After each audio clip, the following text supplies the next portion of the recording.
Monday, May 4th edition of the Carolina Weather Video. Meteorologist Matthew East here with you. Wonderful weather over the weekend, and overall, some pretty nice weather continuing for the next several days as well. A couple of web cameras across the state. Avalon Pier web camera on the left, Beach Mountain Parkway cam from resortcams.com on the right.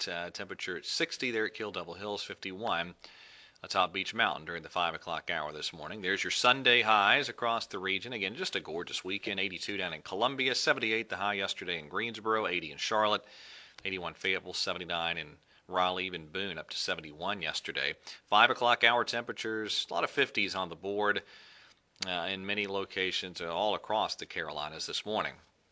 Radar imagery quiet as can be across our neck of the woods. Off to the northwest, though, in the Great Lakes, the Midwest region, still some areas of showers and thunderstorms rumbling around this morning, including still a couple of intense thunderstorms. Had a good number of severe weather reports yesterday, stretching from eastern Nebraska through Iowa, Minnesota, Wisconsin, northern Illinois, parts of Michigan, too. And that's really all well off to the west of us is where your primary severe weather threat will be again today. High pressure easing out into the Atlantic Ocean. And we're on the backside of that high, so this southwesterly flow in place, keeping things pretty warm around here. Now we also have a small chance of a few isolated showers as we get into the afternoon and the evening hours. Here's the high resolution modeling. I think a lot of this kind of stays confined to the mountains.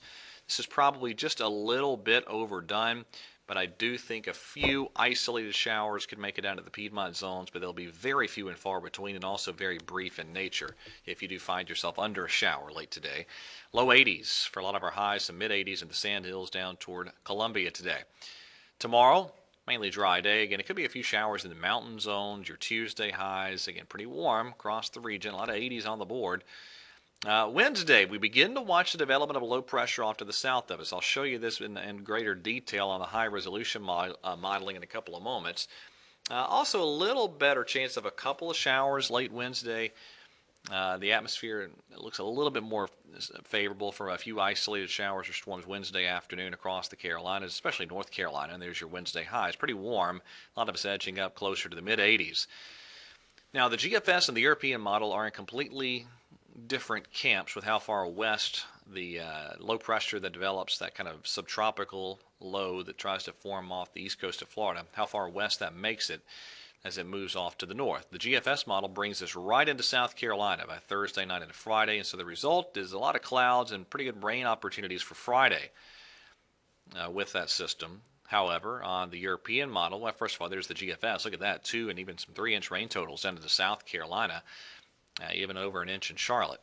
Now, compare that to the European model, and the system stays much further off to the east, and so you get very little rain making it in here. In fact, pretty much everything you see over the interior Carolinas is isolated showers from earlier in the week. So most of that is not even with the coastal low.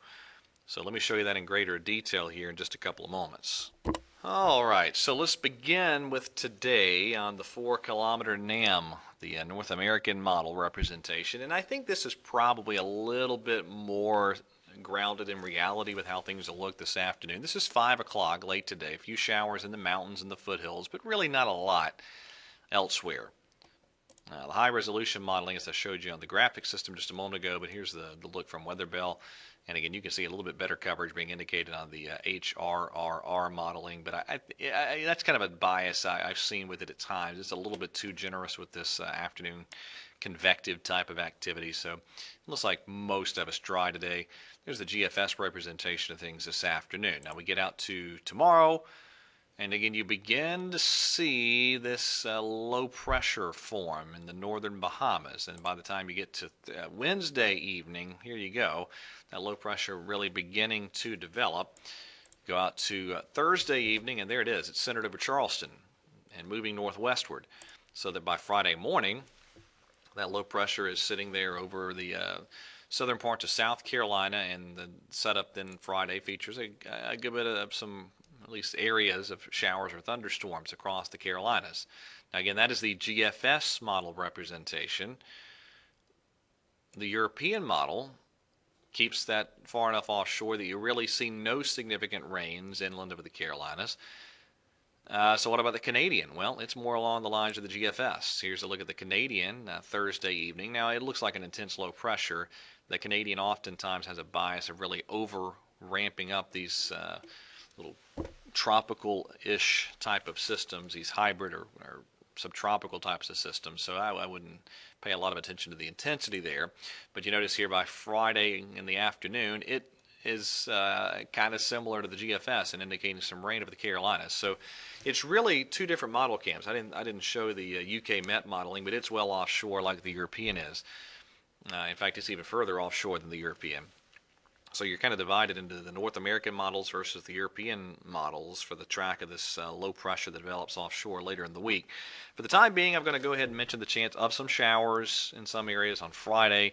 Could linger into Saturday, but we could just as easily wind up with a dry forecast if that low stays offshore. Just a quick look at the GFS ensemble meme.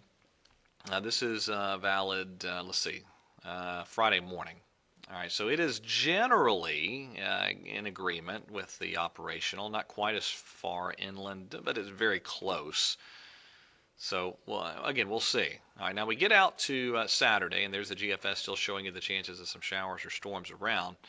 But then we get out here to, this is out to Monday of next week, and I wanted to show you, and really the European is in pretty good agreement with this too. As you get out to Sunday and Monday, the warmth really builds in here, and I know this is tough to see, but those are a couple of 90-degree readings showing up around the Charlotte metro Monday afternoon ahead of this incoming cold front. So it could be a pretty warm setup for Sunday and Monday before the next front arrives as we get about 8 or 9 days from now. So that's kind of how it looks as we go through the next week or so. All right, that is it for today's edition of the Carolina Weather Video. Everybody have a wonderful day, and God bless.